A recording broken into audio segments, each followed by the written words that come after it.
क्या करोगे 36,000 divided by plus 6,400 जो आएगा that is the right answer. You understand me? लेकिन इसी क्वेश्चन को और दो तरह से पूछा जा सकता है, दिमाग मेरी और रखो बेटे, क्योंकि एग्जाम में बहुत कुत्ता होता है, आपको पता होना चाहिए। ये देखो बेटा, अगर आपने बोला 36,000 किलोमीटर्स है ना, कभी कभी वो ये 36,000 किलोमीटर्स जो है वो इसको पूछता है इन terms of the radius of earth, in terms of what? आप करोगे इसको डिवाइडेड बाय 6,000। अब मैं 6,400 नहीं करूंगा, मैं करूंगा डिवाइड बाय क्या 6,000। 3030 6 1 6, तो ये आएगा 6 टाइम्स नहीं आया आप लोगों को समझ। इसका मतलब 36,000 किलोमीटर कहां जा रहे हो बेटे? ऐसे पूछा करो इधर मुंह में। अच्छा, तो the answer in terms of the radius of earth it is how much 6 times. So अगर आपको एग्जामिनर बेटा में क्वेश्चन पूछेगा at what height from the surface of earth is a geostationary satellite located, पहला लिखा होगा 3 टाइम्स आर, दूसरा लिखा होगा 4 टाइम्स आर, तीसरा लिखा होगा 6 टाइम्स आर, चौथा लिखा होगा 8 टाइम्स आर, आप क्या लिखोगे 6 टाइम्स आर। नहीं आया, नहीं आया। अच्छा, अगर वो बोलेगा eight what height from the centre of earth, आप कहोगे 6 टाइम्स आर प्लस आर। तो इतना समझ आया वहां दानिशा या कामा फोटी दानिशा 6 टाइम्स आर प्लस आर, इसको देखो 7 टाइम्स आर। समझ में आ रहा है मुझे? So from the surface of earth it is how much 6 times are, from the center of earth it is how much। अगर जियोस्टेशनरी सैटेलाइट अगर आप लोगों ने पढ़ा होगा तब ये पॉइंट्स आप इसको याद रखोगे, साथ में ये ऑब्जेक्टिव पैटर्न आपसे पूछा जाएगा। समझ में आ रहा है मुझे? Very good. अगला लिखेंगे आप अगला टॉपिक। आज का जो हमारा टॉपिक है मेरे बेटे, आज का टॉपिक है केप्लर्स लॉज। आज का जो टॉपिक है it is Kepler's laws. Kepler's law. Papa, please. Pardon. Kepler's law.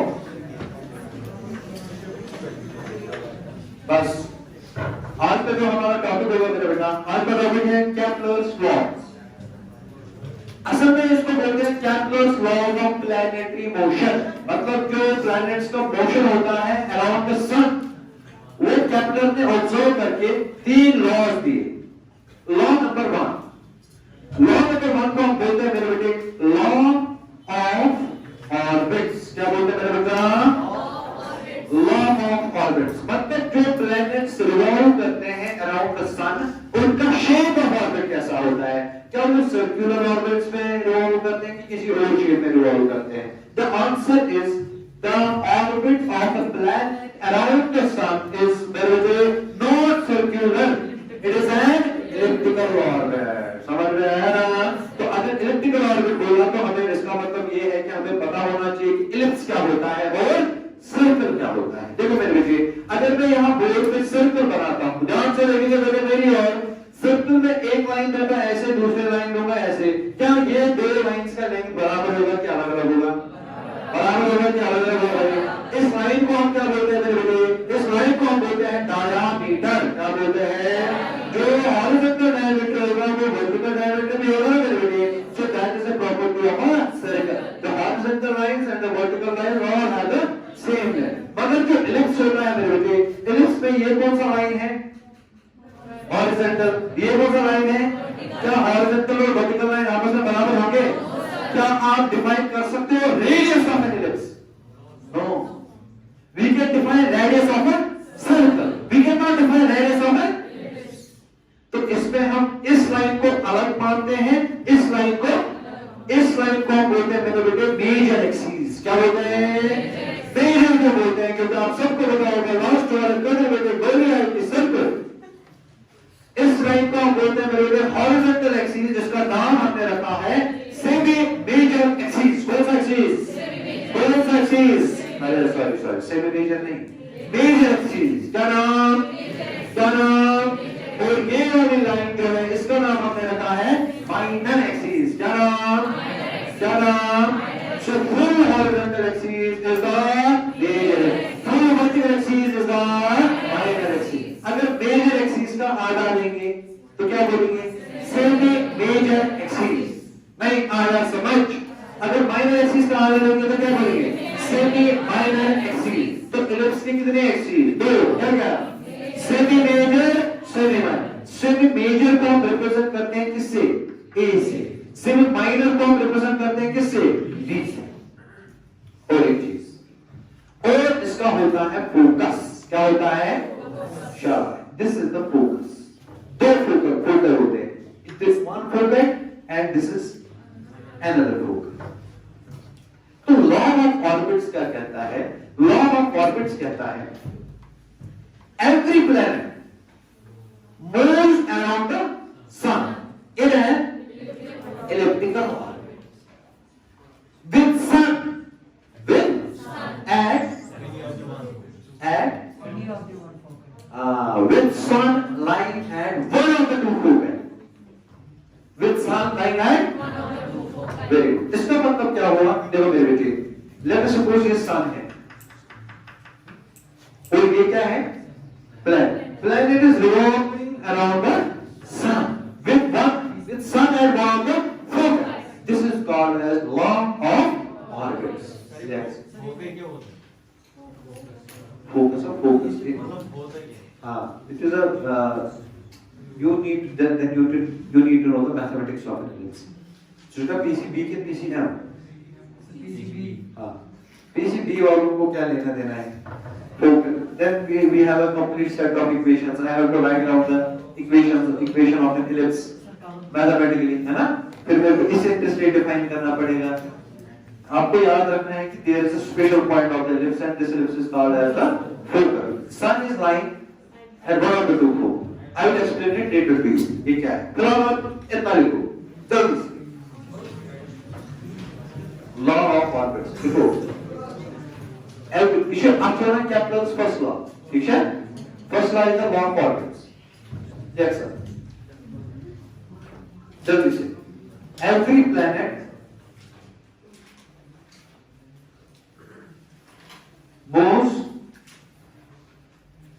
around.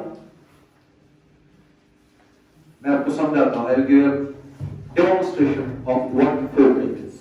I cannot explain it mathematically, but I will tell you what a focal is. Okay? देखो बेटे, क्या लिखा आपने? Moves around sun in an elliptical orbit. In an last words. In an elliptical orbit with sun lying at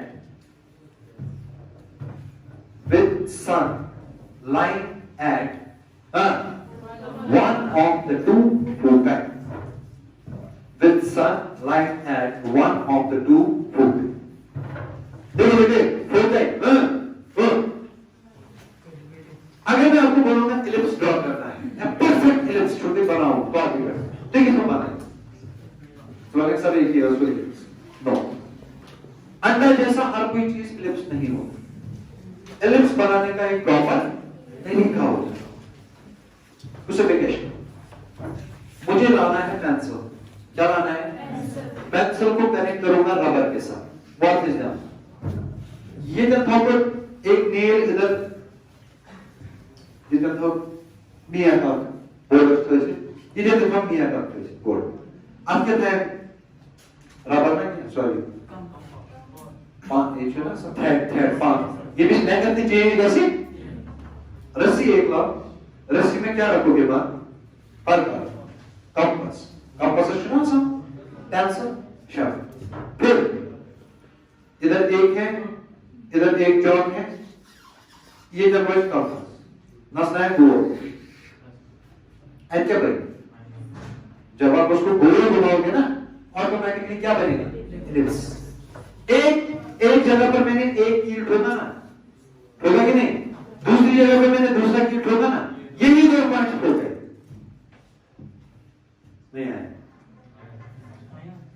इश्ते का हो कितना आपको समझ आ रहा है क्या देखो पहले दो कील ठोके एक इधर ठोका एक इधर ठोका इधर तो पेन पैनस पे मगर क्या करते राज पैथोर से बांध के मगर राइजोन आप एंड कर से के साथ एक कील के साथ दो एंड कर से के साथ दूसरे कील के साथ राइजोन का क्या बोलते हैं इधर कंपास ठीक है पर करो एक ऐसे पानी के समझ रहा है बेटे जहां पे दो कील आपने ठोके ना ये दो कील को क्या बोलते हैं ठोकना है असल में देखो मसला क्या है कुछ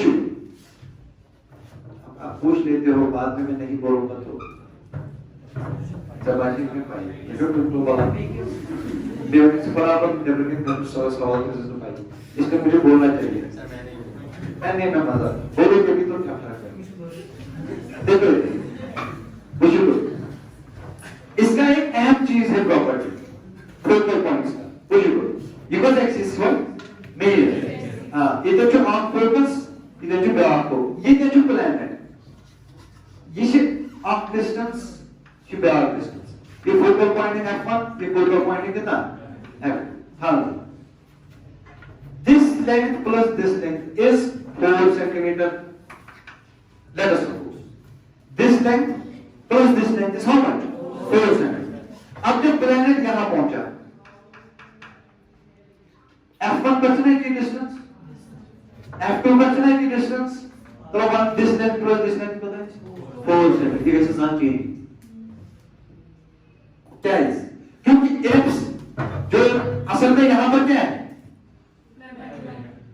एलिप्स पे मैंने बोल ये देखो क्या है सुना ये देखो आप कील यहां पर एक ठोके या दूसरा कील ठोके ये रस्सी है ये रस्सी का लेंथ रहता है ना कॉन्स्टेंट कि रस्सी का लेंथ चेंज होगा रस्सी का लेंथ रहेगा ना ये सब से परकाल घुमाए ना ये परकाल is हमेशा the sum of the distances from these two focal points will be same that is an ellipse you understand me we don't need to go into the details the mathematical part and we don't need to go into we just need to remember Kepler's first law solve Davanchi by man every planet moves in an elliptical orbit and with sun lying at one of the two poles मगर यहां पर importantly ये देखना कि one of the two पोल में क्या होता है बहुत सारे बच्चों को अच्छा कंफ्यूजन यहां पर होता है देखो क्या बोलते सर ये अगर प्लेनेट है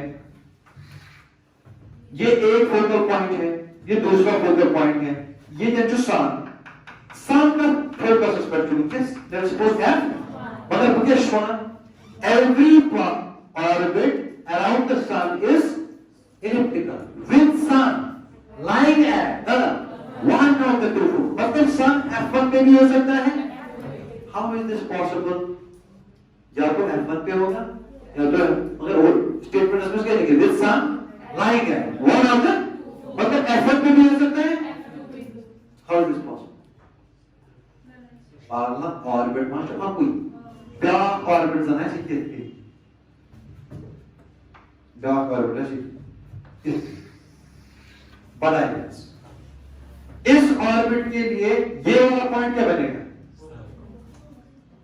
सॉरी ये जो बड़ा ऑर्बिट है इसके भी दो फोकल होंगे ना आप ऐसे से जाए f1 ब्याह से जाए f समझ में आ रहा है तो इस ऑर्बिट के लिए सन इस वाले फोकस पे नहीं है उस वाले फोकस पे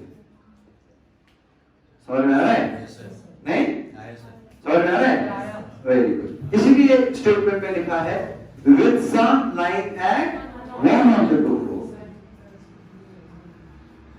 so everything depends on the eccentricity of this ellipse but we are biology students we don't know about the eccentricity जब आप जो मैथमेटिक्स स्टूडेंट्स हैं जब वो पढ़ेंगे ellipse के बारे में उनको पता चलेगा eccentricity क्या होता है कैसे बट हमें चाहिए नहीं हम टाइम वेस्ट नहीं करेंगे आगे चलो लॉ ऑफ एरियाज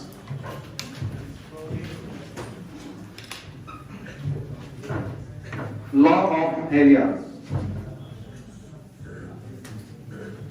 तो क्या शुरू कर रहा हूं पता चुप प्लीज दूसरा लॉ है law of areas it is Kepler's second law Kepler's first law is law of orbits Kepler's second law is law of अब आपको मैं समझाता हूं एरियाज क्या होता है। इससे पहले कि मैं एरियाज के बारे में बात करूं, हमें पता होना चाहिए कि एरियल वेलोसिटी क्या होती है। क्या हमें पता है वेलोसिटी क्या होता है? क्या होता है वेलोसिटी? जरा बताओ शायद। Velocity is the rate of change of displacement of a particle. मैं बोलता हूं एरियल वेलोसिटी। क्या बोलता बेटे? एरियल वेलोसिटी क्या होता है? अभी हमें ये पता, मैं आपको समझा। देखो बेटे इधर, this is an ellipse, planet का ऑर्बिट। ये है बेटे कोस एक्सिस मेजर, ये कोस एक्सिस बेटे माइनर। Very good. सन यहां पर है ना, वेरी गुड। ये प्लैनेट है ना यहां पर, क्या ये प्लैनेट वहीं पे रहेगा क्या? ना, आफ्टर सम टाइम ये प्लैनेट को कहां पहुंचना है? It is the position 1 of the planet, after some time position 2 पे। जरा इसको सेंटर के साथ, प्लैनेट को किया सेंटर के साथ। क्या आपको लगता है देखो जब प्लैनेट यहां से यहां पहुंचा, किसी भाषा यूज कौन पोजीशन फैक्टर है ना, एक ये जिसका पोजीशन फैक्टर, ये पहले क्या था? प्लैनेट को कनेक्ट करो किसके साथ? सन के साथ, तो क्या बनेगा? लाइन। किसी भाषा की लाइन को हमेशा देखी, ठीक है? कैसे? पहले ऐसे करना, अब ये लाइन पहले ये यहां था, फिर ये जी भाषा हमको स्वीप की एरिया से भाषा से हमको तो डॉट पे स्वीप, इस एरिया को इसने स्वीप किया। किसने? इस लाइन ने। पहले प्लैनेट यहां पे था, अब प्लैनेट यहां है। जो ये लाइन है, लाइन को भी ऐसे होगा ना, just so the area can sweep.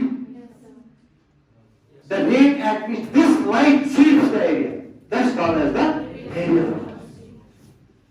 नहीं आया समझ? So what is aerial velocity? The rate at which the line joining the planet with the sweeps an area in a particular interval of time. That's called as the aerial velocity. समझ में आ रहा है बेटे? शाबाश। Let us suppose यहां से लेकर यहां तक इस पार्टिकल को कितना टाइम लगा? Delta T.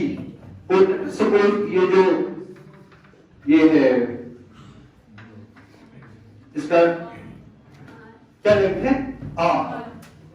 शाबाश। क्या आप मुझे इस ट्रायंगल का एरिया बोल सकते हो? जो बहुत से मैंने पूरा ट्रायंगल दूं, हाँ? आपको लगता है ट्रायंगल है कि नहीं? नहीं। क्यों ट्रायंगल क्यों? ऐसा नहीं करो कि टीचर ने कुछ बोल दिया तो एक्सेप्ट करो। How is this a triangle? Triangle में इसको तब मानूंगा जब ये लाइन क्या होगा? स्ट्रेट।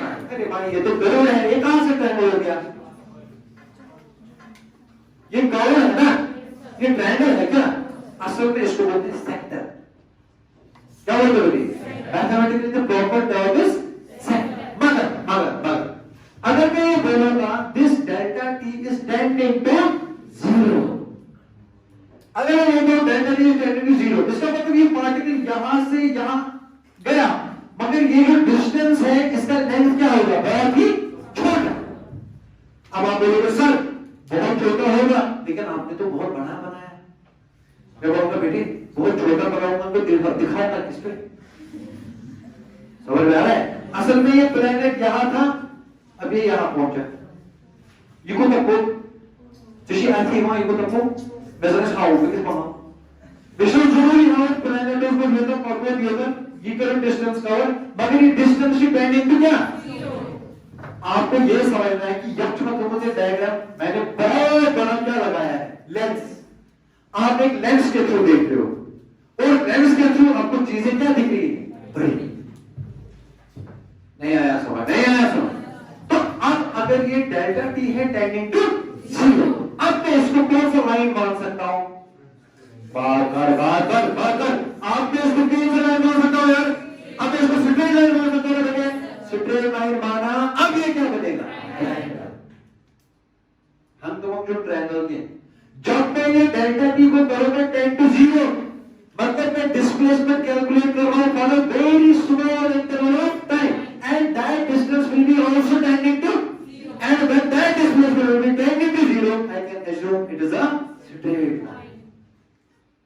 अब बताओ एरिया। चलो भैया area to the Korean cover कौन सा एरिया का बराबर है? ट्रायंगल का एरिया 1/2 बेस इनटू शाबाश। तो लिखेंगे 1/2 of what is the base r multiply by altitude की लाइन तो equal sine. Let us suppose velocity of the planet is how much? v। तो ये इक्वल होता है कितना डिस्टेंस के? डिस्टेंस के बराबर है speed multiply by time. Speed कितना है? v। टाइम कितना है? तो v डेल्टा t। लिखना कुछ नहीं है बेटे, मैं लिखवाऊंगा, लिखो कुछ भी, अब बस समझने की कोशिश करो। ये एक राइट एंगल ट्रायंगल बना। राइट एंगल ट्रायंगल का जो एरिया होता है ये होता है 1/2 ऑफ बेस इनटू, तो 1/2 ऑफ बेस क्या मैं मान रहा हूं? हां, आल्टीट्यूड जो है कि ये कितना डिग्री को टच बेशक उस पर प्लैनेट के वेलोसिटी से छुपाना, प्लैनेट के वेलोसिटी से पड़ा v कुछ टाइम उसको छुपाना डेल्टा t डिस्टेंस का बराबर है स्पीड इनटू टाइम। स्पीड कितना? v। टाइम कितना? Delta t। तो कितना चला? v delta t। नहीं आया यार, और नहीं आया यार, और लास्ट वाला साहब है, समझ में आया ना है, और लास्ट वाली आंटी समझ में आया ना। तो delta is equal to 1/2 base कितना है बेटे? r। आगे कितना है? v delta t। जो है बोला area to the Korean cover 1/2 of base into. अब है इस बेस में कोई शेप जो मुझे बोलेगा अगर मैं डेल्टा इतना ये क्या बनेगा? डेल्टा a बाय डेल्टा किसके बराबर? 1/2 ऑफ r का है क्या बनी? ठीक है, डेल्टा a मतलब कितना? एरिया पर। डेल्टा t मतलब कितने? टाइम में। Delta a by delta t क्या होगा? Area velocity. इसका मतलब we have found the expression for area velocity of the planet। and कितना होता है area velocity of the planet? 1/2 of r into v।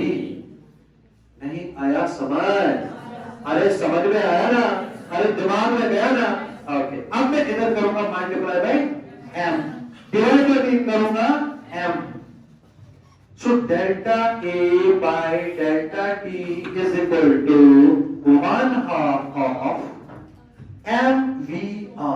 क्या आपने mvr जैसी कोई चीज सुनी? क्या? Angular, exactly, good for the boy. mvr मतलब क्या? Angular momentum. मैं मतलब वो चीज की रोटेशन मोमेंटम जस्ट मेरी लेक्चर में थोड़ा सा नहीं, या तो बोलो देखा या तो बोलो नहीं देखा। हाँ, mvr क्या? Angular momentum. आपस में से बियर रोटेशन मोशन जो मैंने लेक्चर्स दिए हैं ना, अगर आपने वो लेक्चर्स देखे होंगे उसमें मैं एंगुलर मोमेंट का फुल लेक्चर दिया है।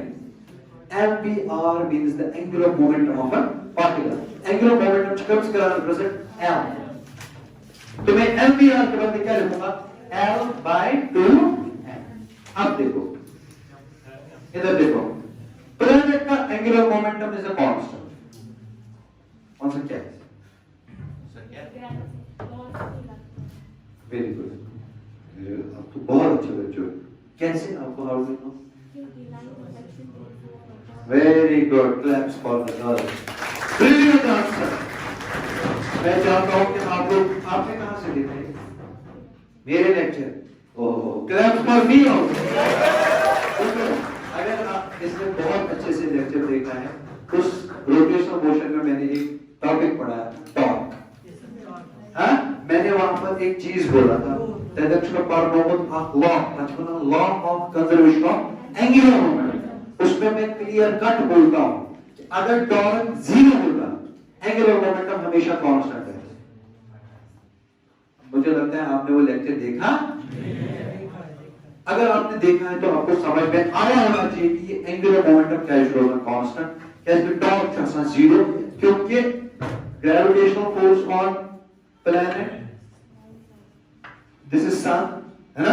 Gravitational force towards sun. So sun is on the line of action of the force. Torque on the planet because of the gravitational force about the sun is 0. That is why this L is a constant.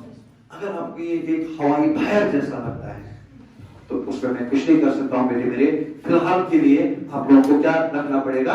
या ठीक है, question पे unfortunately याद हो, इस कारण से कभी ना कभी जब हम एप्लीकेशन पार्ट करेंगे उसमें मैं आपको बताऊंगा टॉर्क, वापस से मैं सब रिपीट करूंगा, आप लोगों को टॉर्क निकालना इंशाल्लाह आएगा, टेंशन लेने वाली बात कोई नहीं है। फिलहाल के लिए आपको फिर याद रखना पड़ेगा। अब जिसने समझा उसको समझ में आया हुआ होना चाहिए। जैसे इस बच्चे ने वहीं से बोला कि sun lies on the line of action of the gravitational force, torque will be how much? 0। When torque is 0, angular momentum is a constant. So short उसमें कोई याद एल क्या शोन कांस्टेंट, टू क्या है? टू क्या है? अब बुलाया लग गया। Two is a an is a, so ये सारी चीज क्या है? क्या मैं बोल सकता हूं delta A by delta T is also constant? Very good, delta A by delta T is a constant. This is Kepler's second law. Aerial velocity is a constant. Kepler का दूसरा लॉ यही है, aerial velocity of a planet around the sun is a constant. ये अगर derivation मैंने आप लोगों को करके दिया मेरे बेटे, देखो अगर मैं खुद ध्यान प्लीज वास्ट वाली प्लीज मेरी ओर डिस्करेज जिंदगी में कभी नहीं होना होता। अगर मैंने ये चीज बोला आप लोगों को aerial velocity of a planet is a constant, मगर मैं क्या बोली आपके लिए डेरिवेशन इंपॉर्टेंट है ही नहीं एंट्रेंस पॉइंट ऑफ व्यू से अगर मैं देखूं। इसका मतलब अगर आपकी डेरिवेशन समझ में नहीं भी आया, आपने एंट्रेंस के लिए कुछ भी नहीं खोया बेटे। एंट्रेंस के लिए what you need to know, it is a fact that the aerial velocity of a planet around the sun is always a constant. और इसके कुछ कॉन्सिक्वेंसेस होते हैं, वो कॉन्सिक्वेंसेस हमें समझने हैं। अगर हमने वो कॉन्सिक्वेंसेस समझे, एंट्रेंस के लिए हम पास हैं, तो हमें डेरिवेशन आया या नहीं आया इससे कोई फर्क पड़ता नहीं, कोई फर्क नहीं पड़ता। हाँ बेटे क्या होना है? पागल है जर्सी हो क्यों? बोल के लिए बोल रहा, हाँ बोल के लिए तो करना पड़ेगा। ये मैं एंट्रेंस की बात कर रहा हूँ। Aerial velocity of the planet is a constant. This is what you have to remember, and this is the Kepler's second law. So let me say one bar, what is Kepler's second law? Aerial velocity is a constant. Aerial velocity is a constant. Aerial velocity is a constant. Aerial velocity is a mathematical expression बोल में लीजिए delta A by delta T is equal to L by 2m, and L by 2m is a constant. इसके बाद में consequences होते हैं, वो मैं बोलेगा वो आपको समझ में आनी चाहिए, वो हमारे लिए ज्यादा इंपॉर्टेंट। देखो जल्दी क्या लिखा है बेटे? लॉ ऑफ ऑर्बिट्स लिखो, लॉ ऑफ ऑर्बिट्स लिखो, हाँ लॉ है लिखो। कंसीडर छपा पाए वो उरे मन आएगो देखो तो बताओ। Consider a planet moving around the sun in an elliptical orbit. In an elliptical orbit. Consider a planet moving around the sun in an elliptical orbit, as shown in the figure. As shown in the figure. Follow me with the figure. Shabash. As shown in the figure. Figure बनाओ आराम से. I was not expecting an answer from you, to be honest. I was not expecting an answer from anyone in this batch. मगर इस बच्चे ने जो answer दिया, इसका मतलब ये है कि अभी भी हम जिंदा हैं, हम कर सकते हैं। This is a brilliant answer. Brilliant answer. Very good.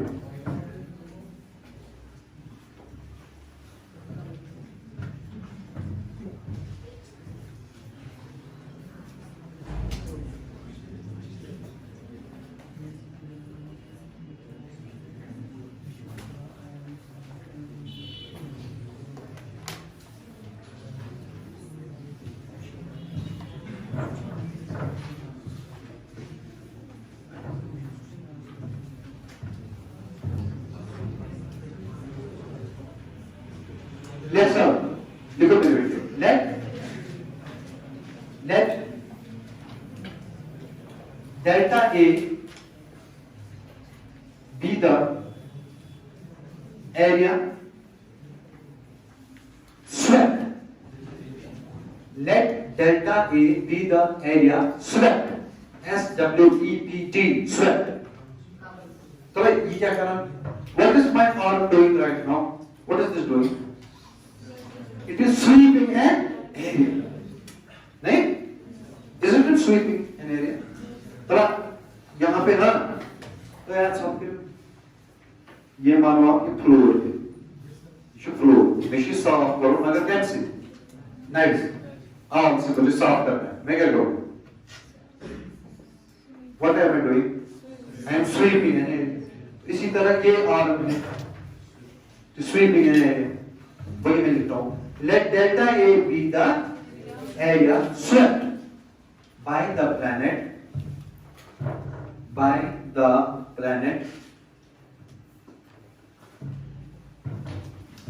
in a time interval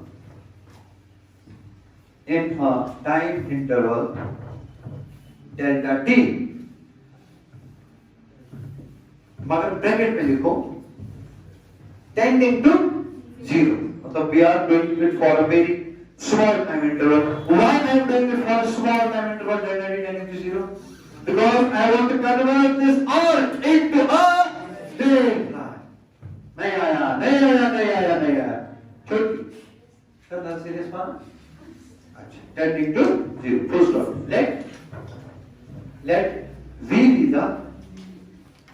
Let v be the velocity of the planet,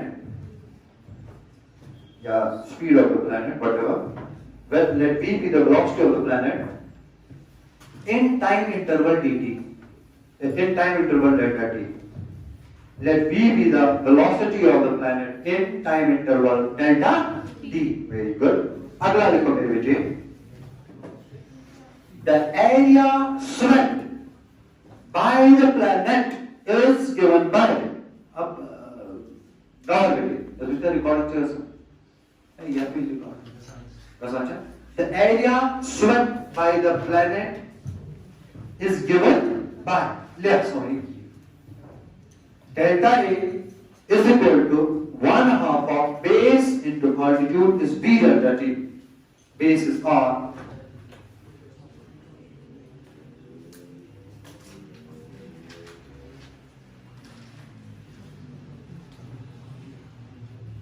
last में लिखेंगे delta A by delta T is equal to L by 2m is equal to constant. Very good.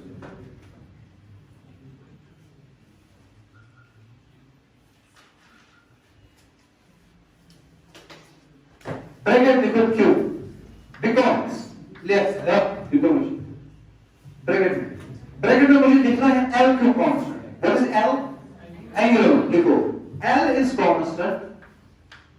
L is constant. बहुत important चीज बेटी. Because bracket में लिखो L is constant because torque produced by gravitational force. L is constant because torque produced by gravitational force about sun.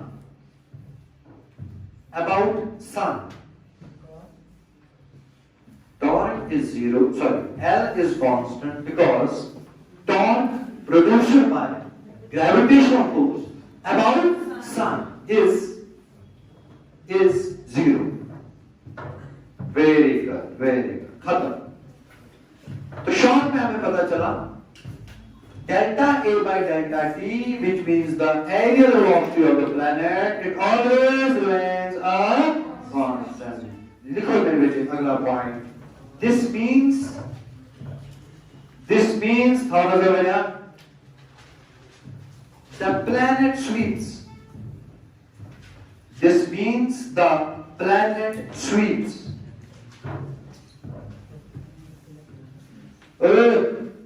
This means the planet sweeps equal areas in equal intervals of time. This means the planet sweeps equal areas in equal intervals of time. जब हम बोलते हैं areal velocity is a constant, areal velocity is a constant means the planet swims equal है but in equal interval. इसका क्या implication रहता है मैं आपको बेटे समझाना चाहता हूं, ध्यान से देखेंगे सारे मेलियो। हाँ समझ,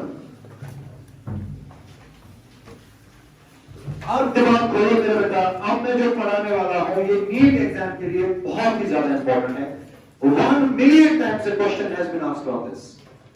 ध्यान से, in fact एम्स में भी बहुत बार पूछा है। देखो ध्यान से देखो, this is a planet orbit, this is an elliptical orbit, and this is the major axis, and this is the minor axis, and this is the sun at one of the foci, and this is the planet P। अच्छा बोले बताओ ये planet जो है किसके around revolve कर रहा है बेटे? सन के। अब ये प्लेनेट उधर ही रहेगा क्या? फिर कुछ टाइम के बाद 2 सेकंड, 4 सेकंड, 1 घंटा, 2 घंटा, 3 घंटा, 3 घंटे के बाद यहाँ पे होगा क्या? अब यहाँ पे आएगा ना। जरा इसने कितना एरिया स्वीप किया? पहले पोजीशन 1 पे था, अब पोजीशन 2 पे है। जरा कितना एरिया स्वीप किया? आप इसको किसके साथ कनेक्ट करेंगे? सन के साथ। ये एरिया इसने स्वीप किया, आया ना? बोलो भाई कितने टाइम में किया? 4 आवर्स में। कितना एरिया स्वीप किया? Let's suppose delta A. अब किसी और टाइम पे प्लेनेट यहां था पोजीशन 3 पे, किसी और टाइम पे प्लेनेट यहां था पोजीशन 4। 3 से 4 तक जाने में इसको और कितना टाइम लगा? लेट्स सपोज 4 घंटे। 1 से 2 तक कितना टाइम लगता है? 4 घंटे।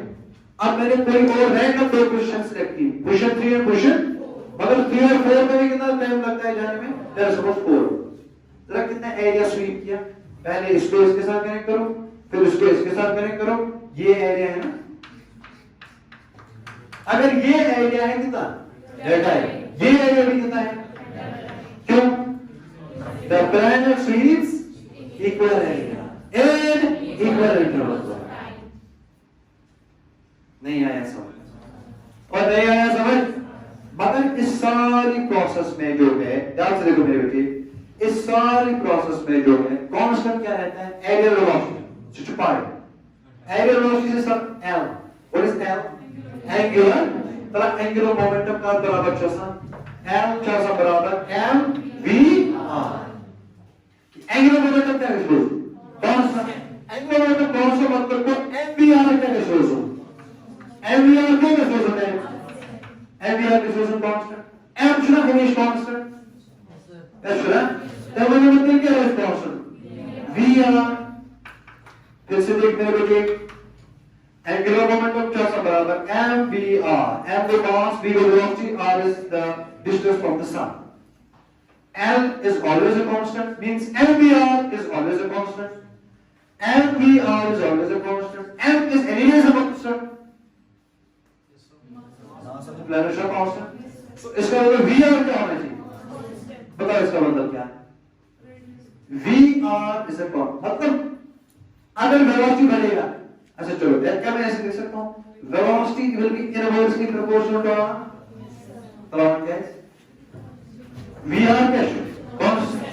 R का मतलब जैसे कांस्टेंट है ना, कांस्टेंट को कैसे लगाऊं? प्रोपोर्शनल नहीं? तो V कैसे? Inversely proportional. बताओ इसका मतलब क्या? जहां R ज्यादा वहां वेलोसिटी कम, जहां R वहां वेलोसिटी ज्यादा। मुझे बताओ पार्टिकल का वेलोसिटी यहां पर ज्यादा होगा कि यहां?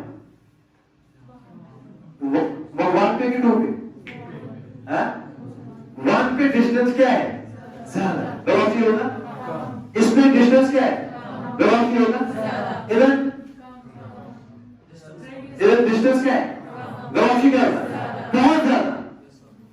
इसका मतलब जितना प्लैनेट सन के नजदीक है उतना इसका वेलोसिटी ज्यादा। नहीं आ रहा है समझ? नहीं आ रहा है समझ? This is one of the important points which you have to remember. The planet does not move with a constant velocity.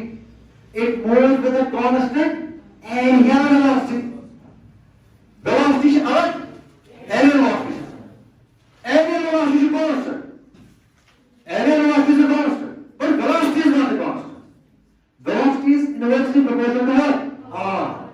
जहां planet नजदीक वेलोसिटी ज्यादा, प्लैनेट दूर गया नहीं आया समझ। आगे इंपॉर्टेंट पॉइंट देखो, the planet moves faster,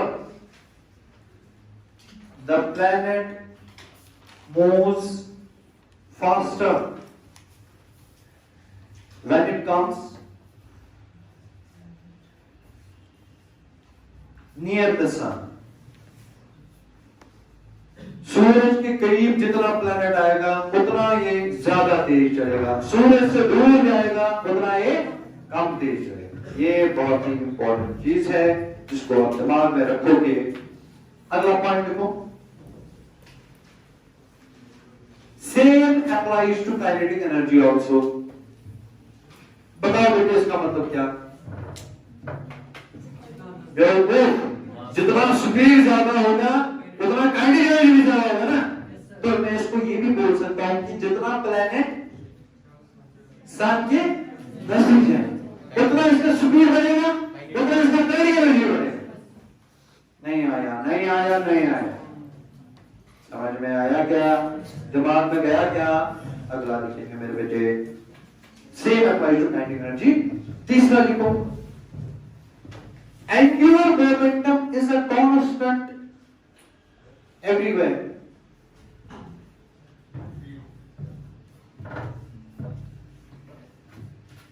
angular momentum is a constant everywhere. बताओ इसका मतलब क्या हुआ? चाहे प्लैनेट सन से दूर है या सन से, एंगुलर मोमेंटम कोई बदलने वाली चीज। समझ में आया? These are the three things which you have to remember. Aerial velocity is a constant, angular momentum is a constant, kinetic energy changes, speed also changes. Planet नजदीक गया स्पीड बढ़ा, प्लैनेट दूर गया स्पीड। आवाज समझ? ये पॉइंट है, last में इतना ही समझना होता है। This is what you need for competitive exams. Okay, अच्छा लास्ट का लॉ है केप्लर्स थर्ड लॉ, उसको बोलते हैं लॉ ऑफ पीरियड्स। क्या बोलते हैं बेटे? लिखो, law of periods.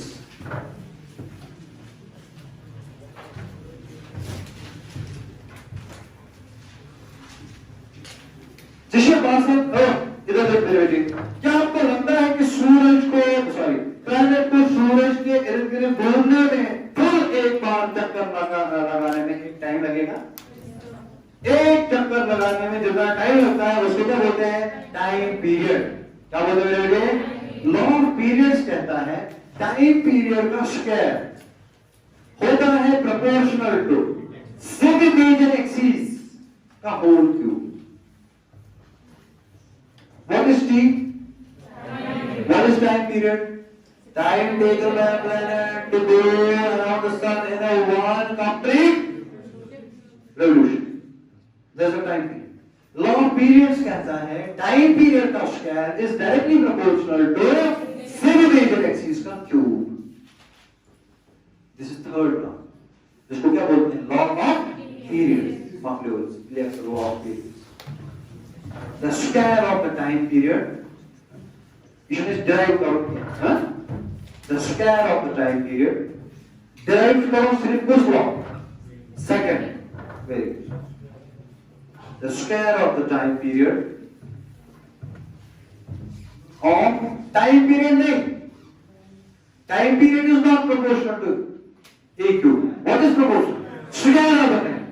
The square of the time period of a planet, the square of the time period of a planet is directly proportional to the cube of semi major axis.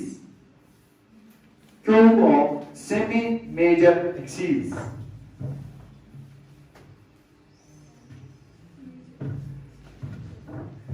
Very good. नीचे लिखेंगे मेरे बेटे, mathematically T square is proportional to A cube. Mathematically P square is proportional to A cube. Very good, very good, very good. Khatam. This is all about which laws? Kepler. Kepler के कितने law? सारे मेरे साथ 5 minute repeat करेंगे, बाद में जाएंगे घर. Kepler के कितने law? पहला कौन सा? दूसरा कौन सा? तीसरा कौन सा? Law of orbits क्या बोलता है? Every planet is moving around the sun in a big sun. Right hand, one of the two to right. दूसरा law? Law क्या बोलता है? Law areas. Area of the planet is a delta A by delta T is equal to M divided by 2M. समझ आया? तीसरा law? The square of the time period is proportional to semi-major axis का मतलब जितना semi-major axis बड़ा होगा उतना time period भी ज्यादा. इसका मतलब A जितना बड़ा T भी उसी के अकॉर्डिंगली ज्यादा. This is all about the Kepler's. Now we are left with a very small topic. अब अभी क्या? छोटा सा एक और टॉपिक है ग्रेविटेशन. बताओ. Weightlessness. ठीक? We will study about weightlessness tomorrow. But before studying about the weightlessness, I want to ask you certain questions. You will answer these questions. You will try to find the answer of these questions. Okay? When anything is in a free form, anything is in a, what is free form? What is free fall? Free fall means falling under the effect of gravity only. What is its weight? Yes, sir. ये आपने laws of motion में भी पढ़ा होगा. Yes, sir. जब भी कोई चीज फ्री फॉर्म में होता है ना, फ्री फॉर्म में होता है तो कोई स्पेशल चीज होती है. बताओ क्या? हाँ?